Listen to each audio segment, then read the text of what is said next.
sacred seems to be mixing with the profane. Where sacred altars are transformed into stages. Where worship of the Creator begins to be confused with entertainment. Many look at this and call it evolution, adaptation to modern times. But is that really the case? Or are we silently witnessing the infiltration of worldliness into the Adventist Church? This video is a call to reflection. Let us seriously examine the clear signs of this influence, understand what the Bible reveals on the subject, and show that, despite everything, God still has a people who remain faithful. Like, comment, subscribe, share with other brothers and sisters, and, if you wish, support our channel so that this message reaches even more people. What is worldliness? Before we point out the signs, we need to clearly understand what the Bible calls worldliness.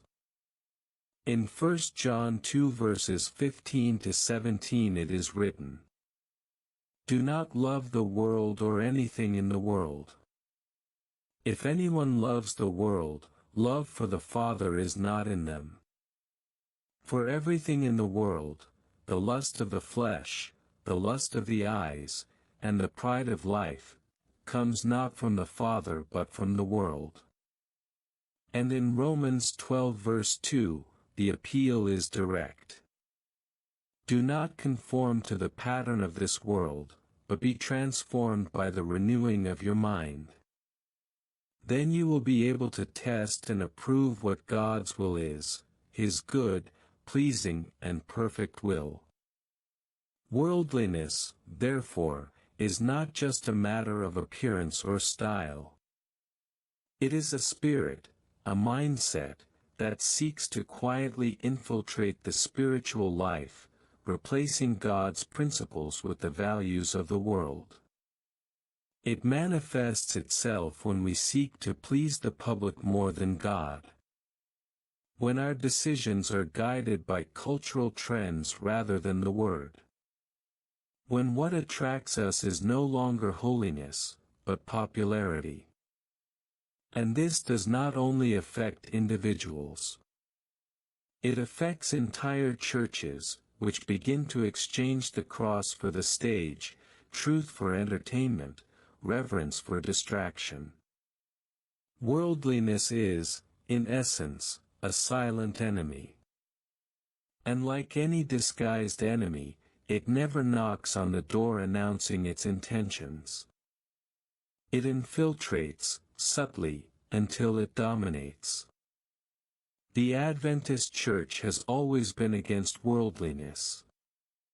From its earliest days, the Seventh-day Adventist Church has taken a clear stand against any alliance with the spirit of the world. The pioneers understood that following Christ meant swimming against the tide of the dominant culture. Ellen White wrote strongly on this subject. In Testimonies for the Church, Volume 5, she stated, "We must not conform to the fashions of the world, but live as a peculiar people, zealous for good works." The concept of peculiarity has always been central to Adventist identity. A separate, distinct people, called to reflect God's holiness in every aspect of life, in dress, speech, thought, and worship. Separation from the world is not physical isolation, but moral and spiritual distinction. It is living in this world without belonging to it. It is being light in the darkness, not shadow in the gloom.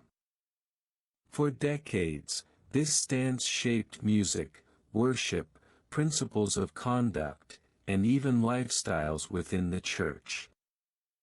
There was a sense of mission, of holiness, of urgency.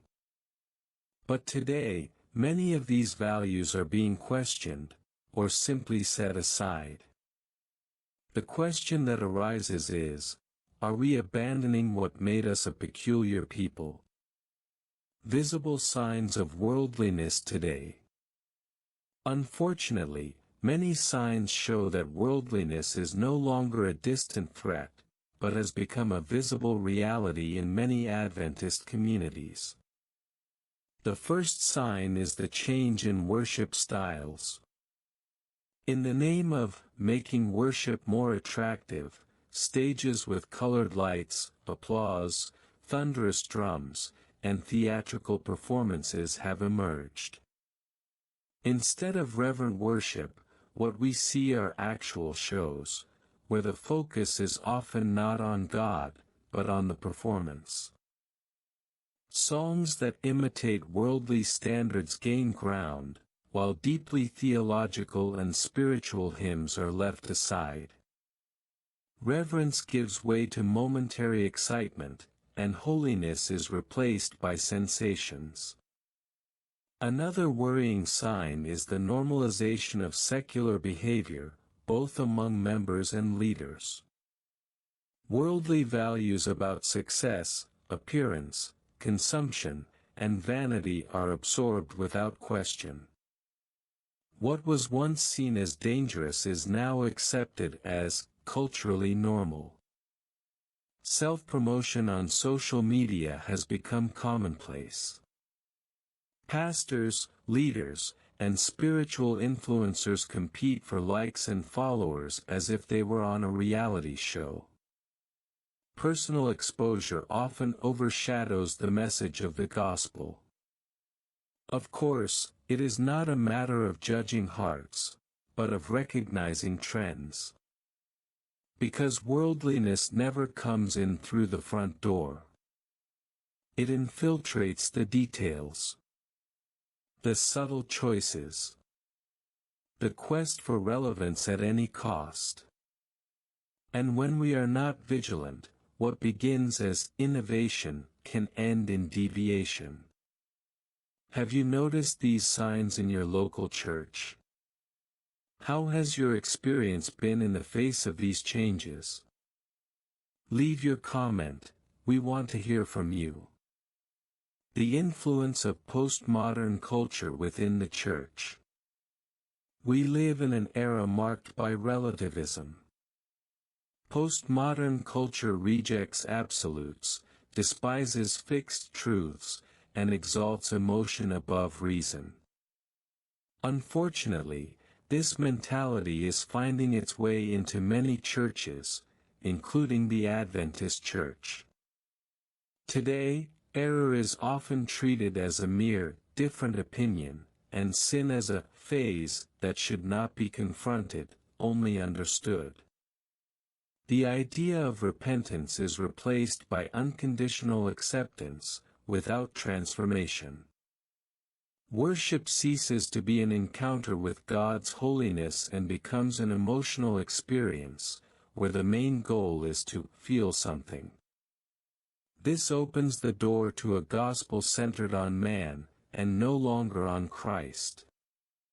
In addition, the language used by some churches adopts the vocabulary of secular marketing: attractive, connected, inclusive, transformative experience. These terms may seem harmless, but they reflect an attempt to adapt the sacred to the tastes of the public, rather than calling the public to holiness. Most alarming is that, in their eagerness to appear relevant, many communities have abandoned the prophetic mission that God entrusted to His church. Instead of preparing a people for the soon return of Jesus, they seek to please the world, even if it costs them their faithfulness to the truth. The question we need to ask is simple but profound: are we trying to transform the world? Or are we being shaped by it? The real danger, it's not just aesthetic, it's spiritual. Some try to minimize the problem by saying, it's just a style of music, or it's just a new form of worship. But worldliness is never just a matter of aesthetics. The real danger is spiritual, and profound. When the world enters the church disguised as modernity, it directly affects the message being preached. The word ceases to be a sword that confronts and becomes light discourse, adapted so as not to offend. The prophetic identity of the Adventist Church begins to fade. That clear voice that denounced sin, that called for repentance, that boldly proclaimed the three angelic messages, is being replaced by soft, neutral words that don't bother anyone. This process is reminiscent of the description of the Church of Laodicea in Revelation 3 verses 14 to 22. A church that thinks it is rich, but is blind, poor, and naked. Lukewarm. Neither cold nor hot. And Jesus says, I am about to vomit you out of my mouth. This is the consequence of worldliness, spiritual lukewarmness. A faith without fervor. A church without power. A people who maintain the appearance of piety but deny its effectiveness. And what is most serious, many do not even realize it. Because worldliness is sneaky. It steals zeal, extinguishes reverence, distorts the truth, and all this in a subtle way, disguised as innovation, inclusion, and modernity. Therefore, the warning must be clear: what is at stake is not a style of worship, it is faithfulness to God. And if we are not vigilant, the enemy will continue to advance, not from the outside in, but from the inside out. The Bible already warned us. Nothing that is happening today took God by surprise. The Bible was clear in announcing that in the last days there would be a widespread deviation from the truth, even among those who call themselves faithful. In 2 Timothy 4 verses 3 to 4, the Apostle Paul warned, For the time will come when they will not endure sound doctrine, but according to their own desires, they will heap up for themselves teachers tickling their ears, and they will turn their ears away from the truth and be turned aside to fables. These words accurately describe the reality in many places today. People no longer want to hear strong messages, calls to repentance, or appeals to holiness. Instead, they seek preachers who comfort, not confront. Who entertain, not exhort. Revelation 3 also describes a lukewarm church. A generation that thinks everything is fine, but has lost its true spiritual condition. This prophecy is a mirror for today's reality. And we must not forget that the enemy works precisely where there is light. Satan does not need to corrupt what is already lost. His target is the churches that still carry the truth. And his preferred strategy is not a frontal attack, it is subtle infiltration. In Matthew 24 verse 24, Jesus warned, For false Christs and false prophets will arise and perform great signs and wonders, so as to lead astray, if possible, even the elect. This deception does not come from outside. It arises from within. It mixes truth with error.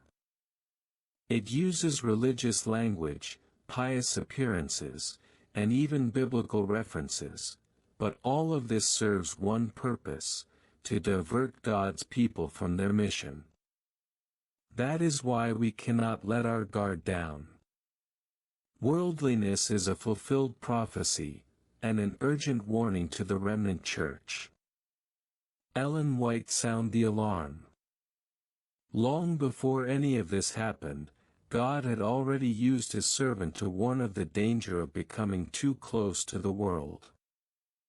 Ellen White, with prophetic clarity, sounded the alarm, and her words today seem to have been written for this very moment in history.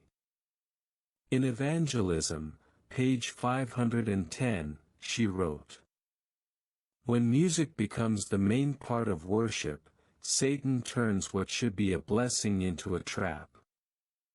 And regarding worship, she warned, "There will be shouting with drums, music, and dancing. The senses of rational beings will be so confused that they cannot be trusted to make fair and right decisions." Selected Messages, Volume 2, page 36. She also spoke about the conduct of members, warning against vanity, pride, and love of fashions and appearances. In Testimonies for the Church, Volume 1, page 131, she wrote, "Many who profess to be Christians are so much like the world in dress, conversation, and behavior that it is difficult to distinguish them. What is most striking is how this advice, given more than a century ago, accurately describes the scenario we see today: irreverent services, emotion-centered worship, members and leaders immersed in vanity and appearance, churches seeking acceptance rather than holiness." Ellen White did not write these things based on personal opinion. She received light from God to protect the Adventist people. Her writings were not given to be ignored or adapted to modern convenience. They were given as spiritual protection for times of crisis. Today, to ignore these warnings is to reject heaven's help. And continuing on this path can lead us away from the prophetic purpose that God has entrusted to His church. There is still hope, the faithful remnant. Despite all we have seen so far, the message does not end in lament, it ends with hope. For even in the midst of lukewarmness, worldliness, and apostasy, God always preserves a faithful remnant. There is a generation, silent but steadfast, that has not bowed to the system. Young people who reject the vanity of the world. Families who maintain worship in the home. Local churches that still preserve reverence, doctrine, and prophetic mission. While many are distracted by what is popular, there are people who continue to pray, study, serve, and proclaim that Jesus is coming back. They don't make headlines, they don't promote themselves on social media, they don't follow the crowd. But they are the knees that have not bowed to Baal. Those who, like Daniel, would rather be thrown into the pit than surrender to the world. Those who, like Elijah, remain steadfast even when they seem to be alone. These people exist. They are rising up. Silently, but with conviction. And God's promise remains.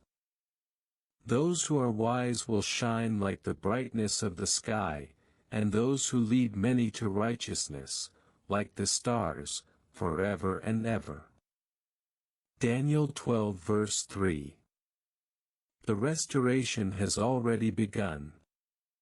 But it needs voices, courage, and faithfulness. The call is not to accuse, it is to awaken.